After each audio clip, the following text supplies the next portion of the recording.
Excelsior news में आप सभी का स्वागत है। मैं हूं रितेश गुप्ता। दर्शकों, जैसे कि हम सब जानते हैं कि समय चुनावी दौर जो है वो शुरू हो चुका है और यहाँ पर जो है कई तरह के कदम उठाए जा रहे हैं ताकि वोटर्स को जो है लुभाया जाएगा। कई तरह के वादे किए जा रहे हैं।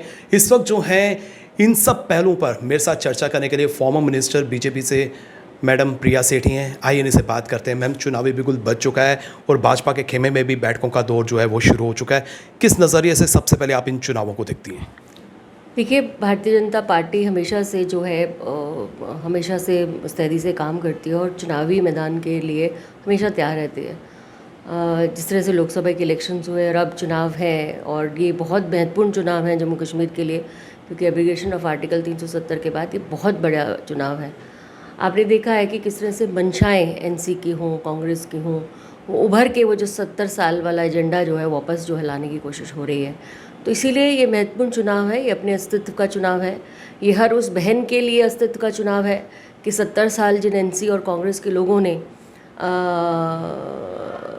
कहीं ना कहीं महिलाओं को पिछली श्रेणी में रखा, कहीं ना कहीं उनके हकूक़ों से, उनके अधिकारों से वंचित रखा।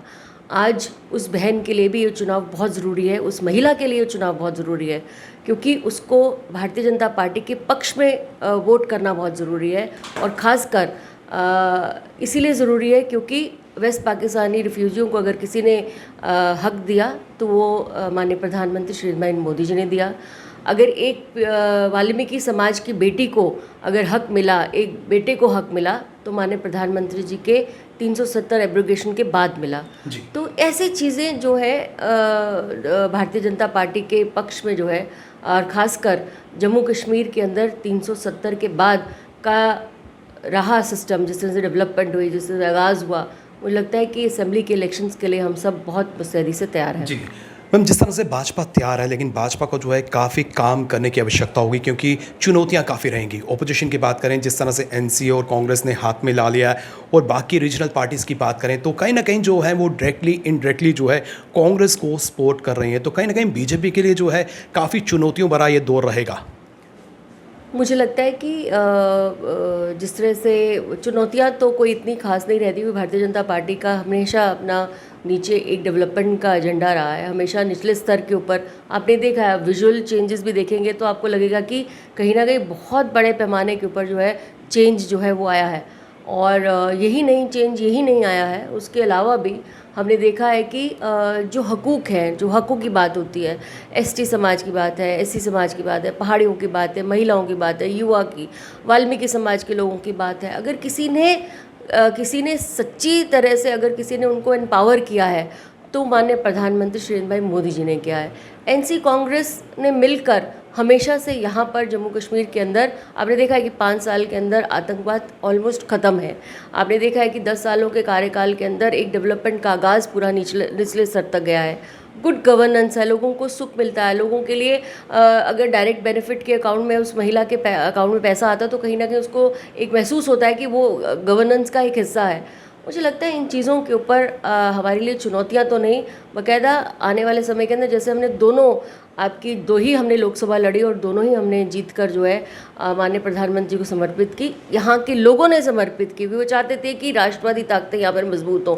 आपने अगर एनसी का मैनिफेस्टो देखा होगा तो वो ऐसी बातें कर रहे हैं जो हमेशा से वो करते रहे हैं, यानी कि उनके आने के बाद अगर वो सत्ता में उनको मिल जाता है, अगर उनको लगता है कि वो सत्ता में मिल सकता है, जो कि संभावनाएं नहीं है, तो क्या ऐसी चीज़ों के ऊपर अमली जामा पहनाएंगे। तो मैम, आपको क्या लगता है कांग्रेस को ऐसे मैनिफेस्टो के जो उन्होंने पेश किया है सपोर्ट करना चाहिए?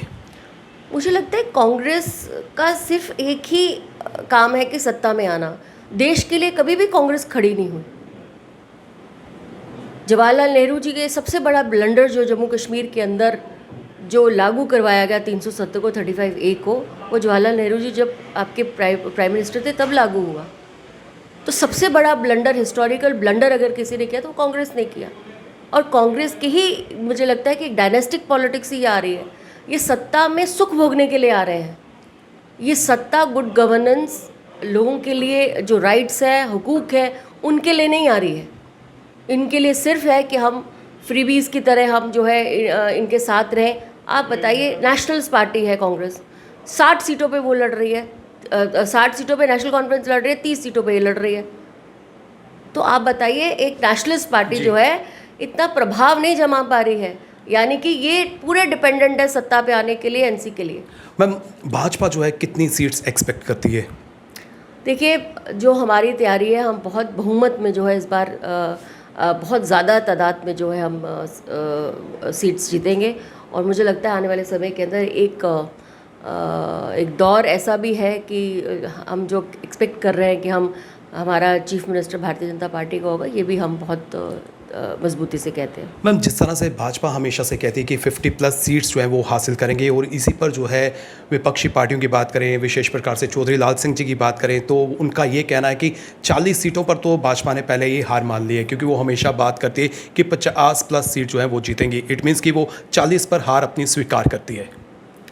बिल्कुल, मैं यही कह रही हूँ। जब मैंने उनका आंकड़ा देखा तो 60:30 का आंकड़ा, यानी कि वो तो हिम्मत भी नहीं कर रहे कि पूरी सीटों पे लड़ा जाए। वो एनसी के मुंडे के ऊपर अपने आप को सहारा लेकर, जैसे एक नेशनलिस्ट पार्टी है, नेशन की बात करे, पूरे देश के अंदर उनका एक प्रभाव जाता है। आपने देखा अभी प्रेस कॉन्फ्रेंस के अंदर, आपने देखा है कि माननीय हमारे गृह मंत्री जी का जो 10 पॉइंट का एजेंडा उनका निकला है। आपने देखा है कि किस तरह से महिला विरोधी है, किस तरह से युवा विरोधी ये एनसी का जो मैनिफेस्टो निकला है, किस तरह से आपके एसटी और पहाड़ी समाज का विरोधी है, ओबीसी समाज का विरोधी है। तो हर एक का ये मैनिफेस्टो जो है उनका विरोधी है। और कांग्रेस एक नेशनलिस्ट पार्टी है। नेशन के बारे में बात करें, जो इतना क्या दबाव हो जाता है कि वो आधे से ज़्यादा सीटों पे जो वो लड़ ही नहीं रही। मैम आखिर में ये जानना चाहता हूँ कि क्या इस बार चेहरे जो हैं वो चेंज करने जा रही है भाजपा? बहुत सक्षम चेहरे आपको नज़र आएंगे, बहुत सक्षम, जो ज़मीनी स्तर के ऊपर काम करते हैं, जो लोगों के हितों के बारे में काम करते हैं, जो कहीं ना कहीं अपने आप को समाज के अंदर समर्पित रहते हैं। मुझे लगता है आने वाले समय पर आपको अच्छे चेहरे, जो पार्टी के हमारे बहुत सर्वेज हुए हैं, जिसके अंदर बहुत सारे अनगिनत सर्वे हुए हैं, संगठन के सर्वे हुए हैं, संगठन के साथ सर्वे हुए हैं, मुझे लगता है इन सभी के ऊपर एक जो आने वाले समय पर रहेगा। सीएम फेस कौन हो सकता है? ये तो हमारे जो नेशनल लीडरशिप है, हमारे जो संगठन के महत्वपूर्ण लोग हैं, हमारे यहाँ कहीं से भी आपको अनएक्सपेक्टेड आपको आ जाता है कि कोई भी जो है जो सक्षम व्यक्ति है उसको जो है संगठन जो मौका मिलते। प्रेम मैम आपने हमें समय दिया, और जिस तरह से यहाँ पर चुनावी बिगुल बज चुका है और ज़मीन पर जो है कार्य करना शुरू कर दिया है, और हर पॉलिटिकल पार्टी जो है वो जोर लगाएगी, हर रीजनल पार्टी जो है वो जोर लगाएगी ताकि वो सत्ता में आ सके। भाजपा का साफ तौर पर कहना है कि एनसी का जो मैनिफेस्टो है उस पर कांग्रेस को जो है सपोर्ट नहीं करना चाहिए, और जनता को भी जो है बिल्कुल जागरूक हो जाना चाहिए, जनता को सोच समझ कर जो है वोट देना चाहिए, ताकि जो भी पॉलिटिकल पार्टी, जो भी रिप्रेजेंटेटिव जीत कर आए, वो उनके मसाइल जो है वो हल कर सके। फिलहाल करण सिंह और मुझे यानी कि रितेश गुप्ता को दीजिए इजाजत, और आप देखते रहें एक्सेलशियर न्यूज़।